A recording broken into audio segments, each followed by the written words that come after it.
Hello everyone. I hope you all are safe and healthy. Today we are starting with the third part of chapter number 2, dual effect of transactions and types of accounts. In first part we have discussed what is the meaning of business transaction. Then we have seen the actual classification of business transaction. That means on the basis of economic activity and the non-economic activity. In the same video, we have also taken one illustration and tried to solve it, whether the transactions are economic in nature or whether the transactions are non-economic in nature, that we have already tried. Now, by end of that, we have solved the total sums, and finally we have started with the second part.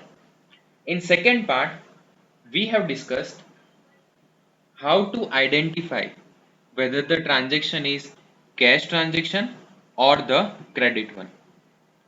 Then we have seen illustration number 2, where we have come on the conclusion that whether the transactions are cash transaction or the credit transaction, and what was the reason for that we have seen.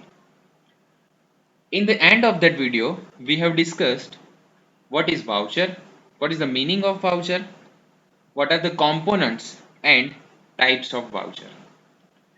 So I hope you have seen all these things in previous two videos. Okay. So now we are starting with the third part, part number 3 of chapter number 2, 11th Commerce Gujarat Board. Now, what we are going to study in this particular part? See here, just see above my photo. There is one image what is shown over here, that is debit and credit. From this you are able to know that the name of the chapter is dual effect of transactions.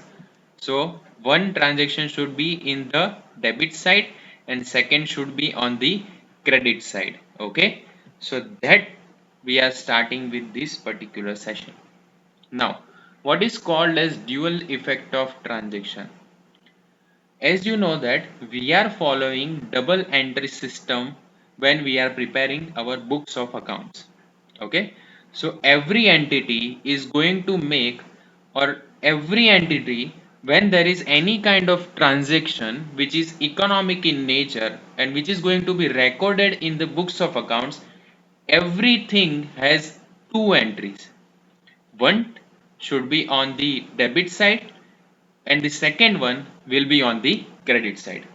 So ultimately there will be two parties, they are going to relate. Okay, so what kind of two parties can be related? So there are different types of accounts.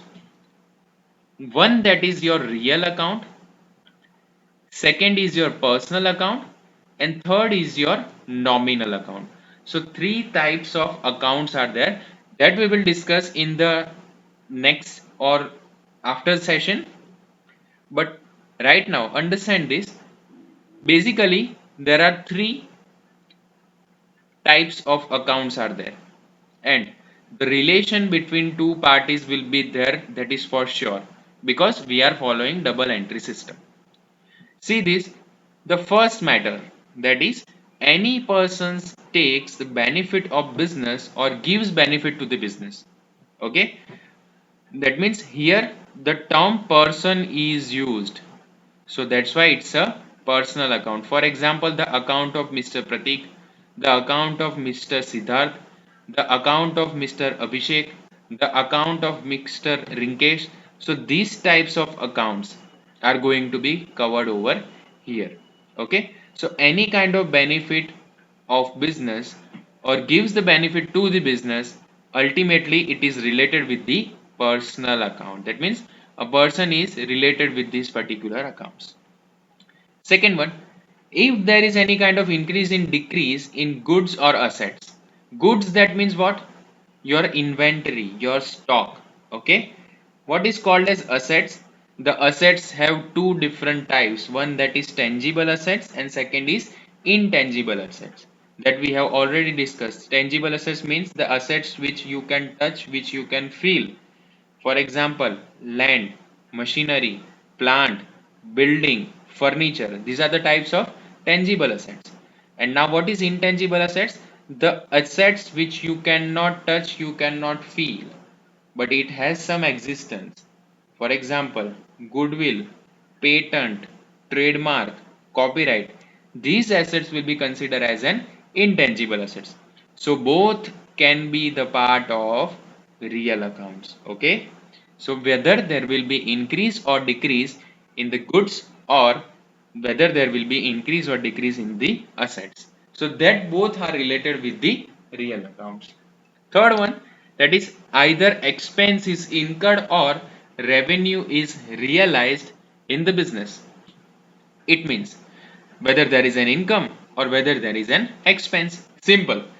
If there is an income and there is an expense, then ultimately it will be considered as your nominal account. Nominal account is also known as an expense account. Okay. Next one. So here we are going to discuss the illustration number 3. We have already discussed two different illustration. In first illustration we have discussed economic and non-economic transactions. In second one we have tried to identify whether the transaction is cash transaction or the credit one. In the third illustration, what we are going to find, which two effects could take place for the following transactions. That means ultimately what we are learning today, we are learning dual effect of transactions. So in that particular, what we are going to find out, which kind of entries will affect on a debit side and on the credit side. That means which two plays are concerned, which two effects are concerned when we are preparing the books of accounts. So starting with the first point, Manoj commenced business with introduction of capital of rupees 20,000. Now understand this. Manoj has commence a business, that means Manoj ने एक business start किया है, ये simple चीज है. With an introduction of capital. Capital means what? When you are starting any kind of business, you need to bring some capital to the business to run your daily routine work. Okay, so how much he brought? He brought rupees 20,000. So ultimately two effects will be there. First one, that is you brought some cash into the business, so there is increase in cash. And second one, second end is capital, you brought the capital to the business. So these are the two effects. Understood? See here, the solution is there. Business commenced with a capital of rupees 20,000. What is the first effect? Cash comes in. That means it is effect related to the cash account. What accounts are related? One, that is cash account, because cash come into the business. And second, owner has introduced the capital. So ultimately their second effect will be in the capital accounts. Okay. So these two effects are there. So you have seen that every transaction has a dual effect. So this is the first one. Let's see the second number. The account is opened with State Bank of India by depositing rupees 40,000. Now understand this. Account has opened with State Bank. Ultimately the amount which we have put in bank is increased. So one account is there, that is bank account. That is clear. And second is which type of account? Because we have deposited rupees 40,000, there will be reduction in our routine cash. Understood? अब हमने क्या किया, एक नया account open किया है, तो हमने जो अपने पैसे थे 40,000 रुपीज जो हमारे पास थे, वो कहाँ पे डिपॉजिट कर दिए? बैंक अकाउंट में डिपॉजिट कर दिए. तो अल्टीमेटली हमारा कैश का बैलेंस कितना हुआ? डाउन गया, इंक्रीज हुआ कि डिक्रीज हुआ? डिक्रीज हुआ. Simple. See this. Entry number 2. Bank account opened with rupees 40,000. What is the first effect? Bank has received the money. The first effect is on bank account. Second, bank cash goes out because we have deposited rupees 40,000 in bank. So ultimately the cash account will affect. Third one, Manoj has purchased goods worth rupees 3000 from Bhartiben. Now here is my question, what kind of entry is this? Whether it is a cash entry or the credit one? Try to understand. Manoj has purchased goods worth rupees 3000 from Bhartiben. Here the name of the party is given and the word cash is not used. What does it mean? It means it's a credit transaction. Okay. So if there is a credit transaction, then what we are going to see? Whether the relationship of debtor and creditor is there. So yes, that is there. Okay. So now let's see what kind of two effects will be there. First one, we have purchased goods. That means if the goods are with us, okay, so it is going to increase in our stock, yes or no? Yes. Then worth rupees 3000, ultimately we have to pay the amount to Miss Bharti, okay, so that is also an expense, okay, but as we have not paid, so ultimately there is increase in the liability. See the effect number 3. Goods worth rupees 3000 purchased from Bharti Ben. Here it is written Bhavna Ben and here it is written Bharti Ben. You see which kind of mistakes our books are making. And here they have written Bharti Ben. See the difference. Bhavna Ben and here it is Bharti Ben. This kind of mistakes can be happen in any kind of books, but we have to ignore this. Understand this. Goods worth rupees 3000 purchased from Bharti Ben. So ultimately goods have come into business, purchase account has increased, stock has increased. Clear? Bharti Ben, we have to give the amount to the Bharti Ben. That means the second effect will be given in the accounts of Bharti, because if I have purchased the goods in cash, then the reduce will be there in the cash account, but here the Bharti is there. So ultimately we have to give him the credit. Give her the credit. Next. Number 4. Manoj sold goods worth rupees 5000 to Vipul. Now try to answer this whether it is a cash transaction or credit one. What is the rule? First, the word cash is used in the transaction. Yes or no? No, there is no cash used in this particular transaction. Second thing, whether the name of the party is there? Yes, the name of the party is there. Vipul is there. So ultimately, there is a relationship between debtor and the creditor. Now, Manoj has sold goods worth rupees 5000 to Vipul. We have sold goods. Manoj have sold goods. Okay. Worth rupees how much? 5000. So our goods is with Vipul now. So ultimately there is decrease in stock, there is increase in sale, and there is increase in this particular Vipul as well, because cash word is not used. See here the effect. Vipul is the receiver, so one effect will be there in the Vipul's account. Okay. Second, goods goes out, so sales account. Why we haven't used the word cash? Because it was the credit transaction.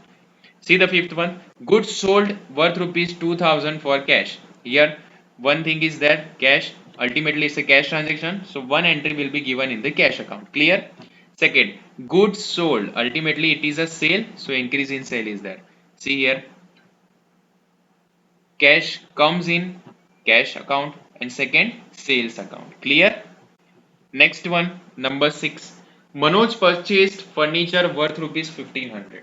Manoj has purchased, that means Manoj means us. We have purchased furniture worth rupees 1500. Whether it is a cash transaction or credit one, first of all, the word cash is not used. Second, the name of the party is not there. Manoj is our name. We are writing the books of account of Manoj.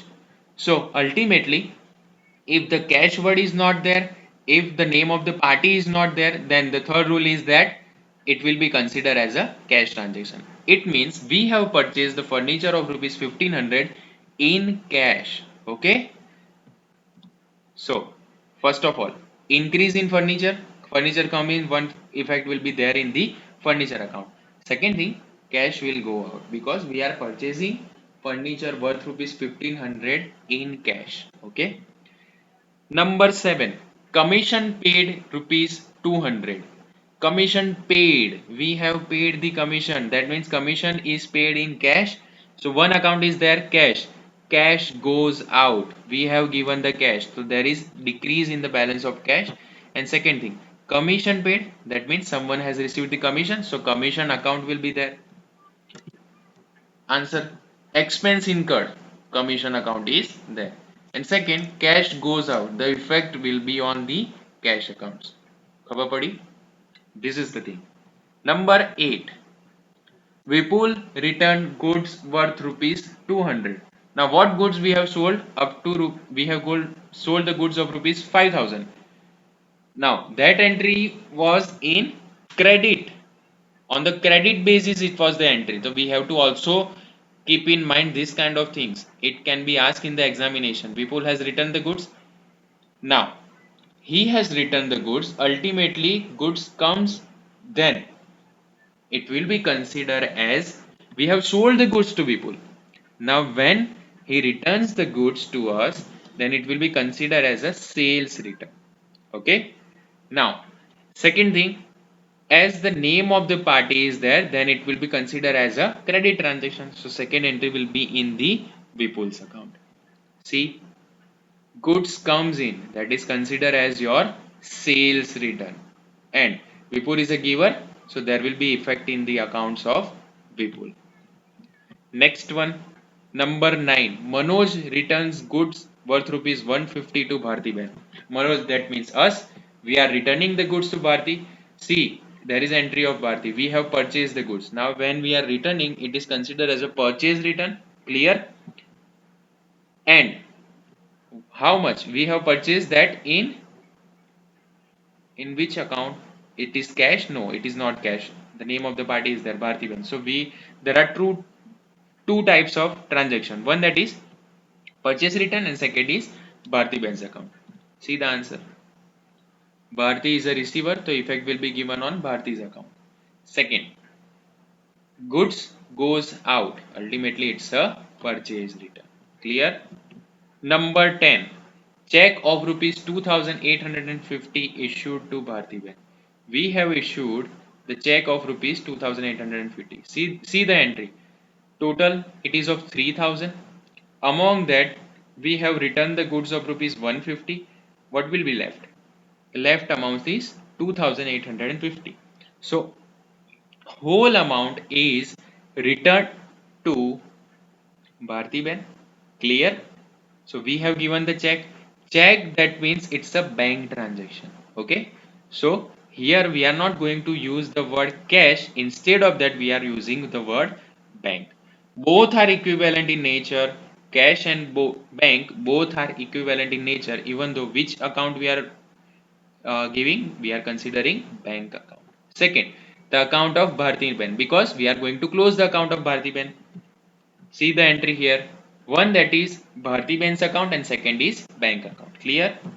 Number 11. Vipul gives the check of rupees 4800 because we have sold the goods to Vipul for 5000. Ultimately he has to pay us the amount from which he has done sales return of rupees 200. 5000 minus 200. Ultimately the answer is 4800. Okay. Now 4800 is paid by check. So one, check is there, that means bank account is there, and second, Vipul, the name of the giver is Vipul, that means Vipul account. Two entries will be given in this basis. Bank account, bank receiver, effect will be in the bank account, and second, Vipul is a giver, effect will be in Vipul's account. Clear? So I hope you have understood all the things which I have explained in part number 1, 2 and 3. Okay. I am continuing this session for next so many days. If you haven't liked, share and subscribe to the channel, please do that so you get notified whenever I am putting a new video on my YouTube channel. I am uploading the video for standard 11 and 12 economics and accountancy. If you have any kind of doubt, if you have any kind of language barrier, you can give that particular things, or you can ask that kind of doubts in the comment section. That's all for today. Thank you so much. Jai Hind.